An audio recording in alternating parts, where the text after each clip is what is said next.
আমাদের দেশের কিছু মানুষদের একটি ভুল ধারণা আছে যে হিন্দুদের নাকি বিএনপির রাজনীতিতে উঠতে দেয়া হয় না।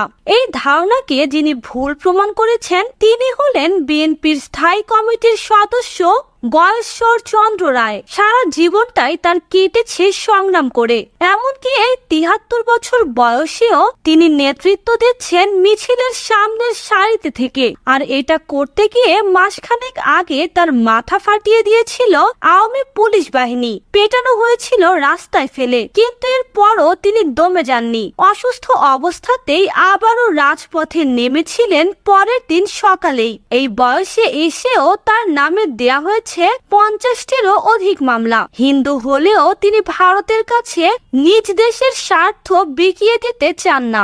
বরাবরই তিনি এদেশে ভারতের কূটচাল নিয়ে সোচ্চার ভূমিকা পালন করে আসছেন। শোনা যায় একসময় নাকি অর্থাভাবে ধোপার কাজ পর্যন্ত করেছেন তিনি, যদিও এর সত্যতা জানা যায়নি। আজকে আমরা জানবো গয়েশ্বর চন্দ্র রায়ের জীবনী সম্পর্কে। তো চলুন শুরু করা যাক।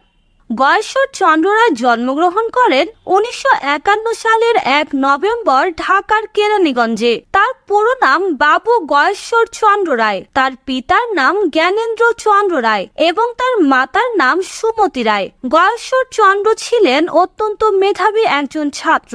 ক্লাস 5-এর ট্যালেন্ট পুলে বৃত্তি পেয়েছিলেন তিনি। স্থানীয় মাধ্যমিক স্কুল থেকে এসএসসি এবং সরকারি ইস্পাহানি কলেজ থেকে এইচএসসি সম্পন্ন করেন। এইচএসসি পাশ করেন গয়েশ্বর চন্দ্র রায়। ছাত্র জীবনেই তিনি প্রগতিশীল রাজনীতির সাথে যুক্ত হন। ১৯৭৮ সালে বাংলাদেশ জাতীয়তাবাদী যুবদল গঠিত হলে তিনি যুবদলে যোগদান করেন। পরবর্তীতে যুবদলের সাধারণ সম্পাদকের দায়িত্ব পালন করেন তিনি। ব্যক্তিগত জীবনে গয়েশ্বর চন্দ্র বিবাহিত। তার এক পুত্র সন্তান রয়েছে। ১৯৯১ সালে পঞ্চম জাতীয় সংসদ নির্বাচনে বিজয়ী হয়ে বিএনপি সরকার গঠন করার পর তিনি টেকনোক্র্যাট কোটায় তৎকালীন পরিবেশ ও বন মন্ত্রণালয়ের প্রতিমন্ত্রীর দায়িত্ব পান।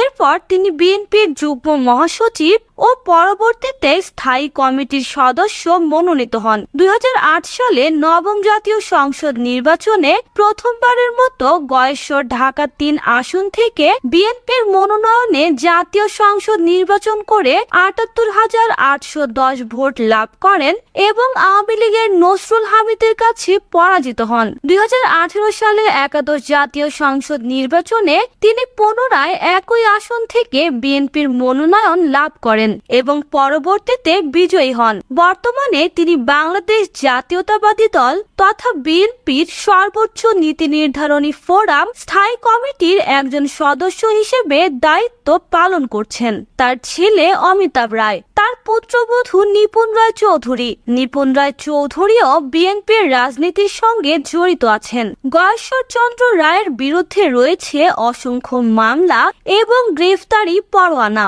এর মধ্যে সন্ত্রাস, দুর্নীতি, চাঁদাবাজি, নাশকতা, মানহানি, জোর দখল, মানুষ গুম, খুন উল্লেখযোগ্য। রমনা থানায় করা এক মামলায় ২,৮৬,০০,০০০ টাকা জ্ঞাত আয় বহির্ভূত সম্পদ অর্জনের অভিযোগ আনা হয় গয়েশ্বর চন্দ্র রায়ের বিরুদ্ধে। একই বছর মামলায় অভিযোগপত্র আদালতে জমা দেয় দুদক। এছাড়া গয়েশ্বর চন্দ্র রায় ও তার পুত্রবধূ নিপুণ রায় চৌধুরীর বিরুদ্ধে সমন্বিতভাবে ৬ মামলা দেয়া হয় এবং তাদেরকে গ্রেফতার করা হয়। বেশ কয়েকবার মারধরেরও শিকার হয়েছেন গয়েশ্বর চন্দ্র। তবে মজার ব্যাপার হলো সকালে মারধরের শিকার হয়ে দুপুরে আবার তাকে আপ্যায়ন করায় ডিবি। একবার গয়েশ্বর চন্দ্র রায় মারধরের শিকার হলে সেখান থেকে গাড়িতে করে ডিবি কার্যালয়ে নিয়ে যাওয়া হয় তাকে। তখন ডিবি কার্যালয়ের কমিশনার হারুনুর রশিদের সঙ্গে দুপুরের মধ্যাহ্নভোজে অংশ নিতে দেখা যায় তাকে। ডিবি কার্যালয়ের এক সূত্রে জানা গেছে মধ্যাহ্নভোজে ছিল নানা পদের খাবার, ছিল বেশ কিছু ফলের আইটেমও। খাবার আনা হয়েছে প্যান প্যাসিফিক সোনারগাঁও হোটেল থেকে। বিকালে নেতাকে দলীয় কার্যালয়ে নিজেদের গাড়িতে করে নামিয়ে দিয়ে যান ডিবির কর্মকর্তারা। হারুনুর রশিদ সংবাদ মাধ্যমকে বলেন, বিএনপির নেতাকর্মীরা পুলিশকে উদ্দেশ্য করে ইট পাটকেল ছোড়েন। এ সময় তাদের ধাওয়া দিলে বিএনপি নেতা গয়েশ্বর চন্দ্র রায় রাস্তায় পড়ে যান। ঘটনাস্থলে থাকা পুলিশ তাকে গাড়িতে নিয়ে ডিবি কার্যালয়ে নিয়ে আসে। তাকে আমরা সেভ করেছি। আমরা বিএনপি নেতা গায়েশ্বরকে সেভ করার জন্য ডিবি কার্যালয়ে নিয়ে এসেছিলাম। পরে পুলিশের একটি গাড়িতে করে তাকে পৌঁছে দেয়া হয়। মধ্যাহ্নভোজ প্রসঙ্গে জানতে চাইলে হারুন বলেন, আমরা ভিআইপি রাজনীতিবিদদের যে মর্যাদা সেটা তাদের দিয়ে থাকি, এটাকে সৌজন্যবোধও বলতে পারেন। আপ্যায়নের এই ছবি প্রমাণ করে ডিবিতে কখনো নির্যাতন করা হয় না বলেও দাবি করেন হারুনুর রশিদ। এদিকে কার্যালয়ে পৌঁছে সাংবাদিকদের সঙ্গে আলাপকালে গয়েশ্বর চন্দ্র রায় বলেন, সংঘর্ষের সময় আমার মাথা ফেটে গেছে। পরে কোমর থেকে নিচ পর্যন্ত বেধড়ক পিটিয়েছে তারা। সেখান থেকে পুলিশ ধরে নিয়ে রাজারবাগের পুলিশ হাসপাতালে চিকিৎসা দেয়া হয়। গোয়েন্দা পুলিশের কার্যালয়েও নেওয়া হয়েছিল, পরে অফিসে নামিয়ে দিয়ে যায়। সম্প্রতি 6 মামলায় গয়েশ্বর চন্দ্র রায়কে আগাম জামিন দিয়েছে হাইকোর্ট। জামিন আবেদনের শুনানি করেন অ্যাডভোকেট নিতাই রায় চৌধুরী। রাষ্ট্রপক্ষে শুনানি করেন ডেপুটি অ্যাটর্নি জেনারেল আসাদুজ্জামান মনির। নিতাই রায় চৌধুরী সংবাদ মাধ্যমকে বলেন, পল্টন এবং রমনা থানায় এই 6টি মামলা হয়েছে। এসব মামলার ভেতরে কিছুই নেই। হয়রানি করার জন্য এসব মামলা করা হয়েছে।